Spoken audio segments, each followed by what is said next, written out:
The other thing I'll note I'm doing is I'm not cutting perpendicular to the surface. I'm trying to give a good 45-degree angle cut here so that we're actually putting a bevel on the wall. And hopefully that's going to make it a little better overall. I can't quite say for certain if that's true or not. It worked on that interior door really well. And then of course we've got another interior door to... Oh, that fucking hurts. Excuse me. Yeah, that's a bad one. Let's, now of course the danger is that once you've made that initial slice in the wrong direction, the blade is going to want to follow that new slice and make things worse.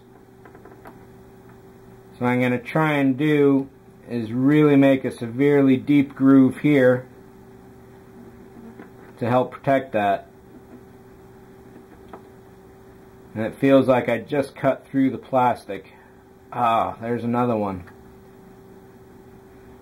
So that is why you do not do really sharp or really intense passes with the blade. Let the blade do the work. Sit back and relax. There's another one. See, I'm starting to get distracted here. Of course, if I could flip this upside down, that would really help out a lot, because I wouldn't be going in this direction and risk repeating the mistake on those lines, just like I did there. See if we can wiggle this a little.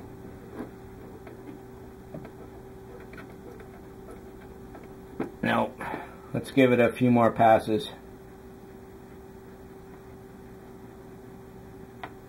Yeah, so this little curvature at the bottom there really wants to derail my entire effort.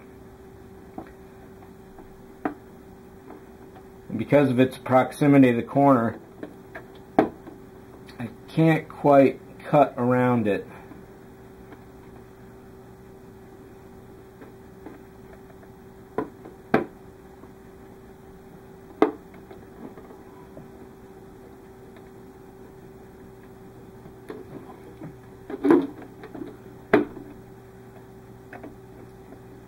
Doing that rocking motion that I was doing a second ago, and I'm doing yet again right here, is probably not a good thing either.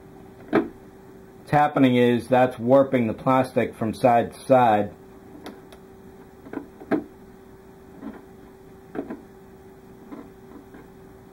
It's easy to get impatient and want to jump to the end and just have the plastic be all cut out and happy. However, in doing that, that definitely produces unhappy results. Let's take a look at this from the inside here. So we got a fairly good cut going on. A little more to do on there, and then up in this upper corner here, and over at that connection point. So let's try this real quick. The other danger of doing this rocking motion here is that you'll apply too much pressure, and rather than just simply scratching the surface, you're actually going to make a severe gouge into the plastic itself. So it's definitely a dangerous move, and I'm really hoping I don't hurt myself doing this, whether it's me or the model that I'm hurting.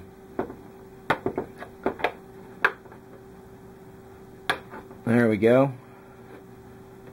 And that breaks out fairly nicely. Let's see what happened here. Let's get a close-up.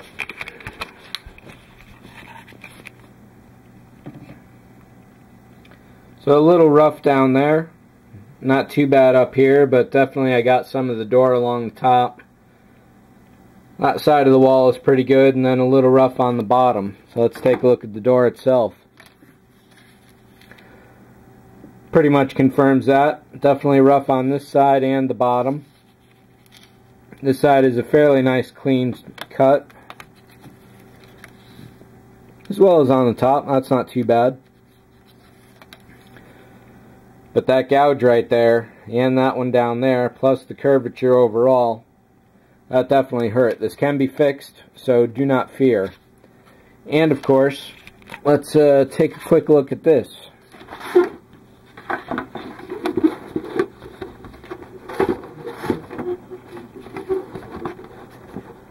So cutting this piece of styrene a little closer to size, looks like it could work pretty well for a fix. It's pretty close to the way things should be. Not too bad. But again, I'm going to keep this open most of the time. And what I'll be doing, of course, with this is once I clean all the edges up, probably using a file, I will attach that to a piece of styrene, just like I did this other back door. And we'll have some backing going on so I can magnetize it again.